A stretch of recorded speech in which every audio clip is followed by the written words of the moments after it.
Hello, happy Easter. Today I felt like doing a sketch of a photo which I took a couple of weeks ago. It's the view from the road driving down into my village, with the sea in the background. It's one of my favourite views and I love it every single time I drive home.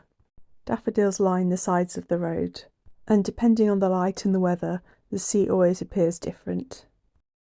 I'm using an A5 Seawhites travel watercolour journal, and I'm just roughly sketching outlines with a black wing pencil. Rather than do one of my splodge and scribble paintings, where I splodge bits of paint down first, and then put the details with ink in later, this time I just felt like putting in some structure first, and getting the lines quite accurate. I didn't have much of a plan beyond this though, other than I just wanted to enjoy some watercolours today.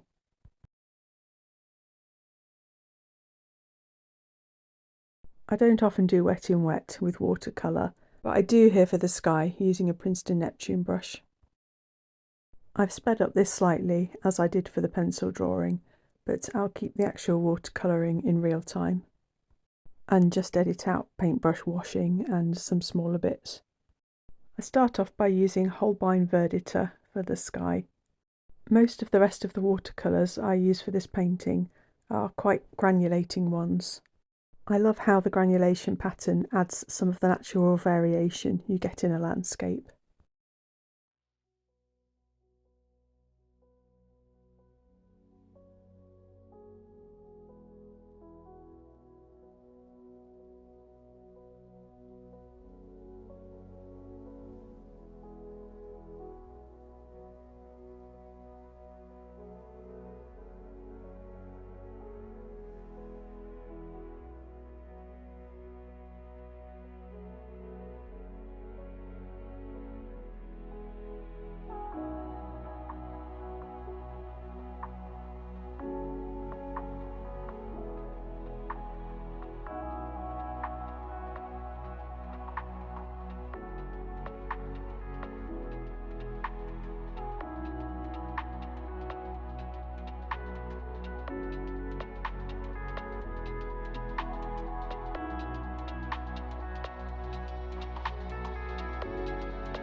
For the daffodils at the side of the road, I decide to use a yellow Caran D'Ache Colour 1.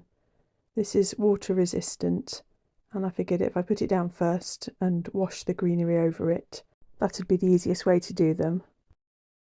For the road, I used Schmincke's Shire Grey, and I used My Marie Blue's Payne's Grey for the shadow at the side.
For most of the greens in the foreground, I'm using Jackson's Permanent Sap Green, and for the hill, I'm using A. Gallo's Verdaccio.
I used a few different paints to add variety to the green, including A. Gallo's Olive Green Deep, Schmincke's Forest Olive, Rembrandt's Dusk Yellow, and Schmincke's Prussian Blue.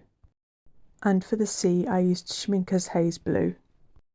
As well as the Prussian Blue, for some of the more bluey greens, I also used A. Gallo's Dark Forest and A. Gallo's Harbour Blue.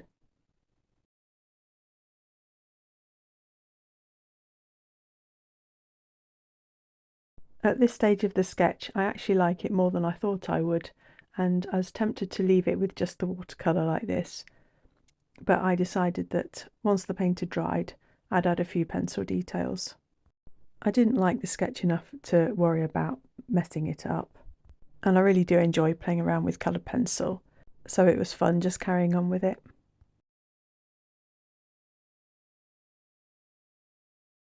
I mainly use Caran D'Ache Luminance pencils, except for this one Holbein pencil, which I'm using in a Derwent pencil extender at the moment. During this picture though, I think it finally reached the point where I can't sharpen it anymore. This is the Derwent pencil extender which I've been using. It was Holbein Soft White, and I think it's the best white coloured pencil.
And here's my finished picture up close. Because I'd done all my initial watercolour in one session and didn't want it to bleed into each other, I'd left quite a bit of white in between the different sections, and I think that actually looked quite good, and I lost some of that when I added the pencil details. Overall, I don't mind how it turned out though. It does sum up the feel of the area for me. I spent about 50 minutes on this altogether. Well, thanks ever so much for joining me as ever. I hope you enjoyed it. Bye!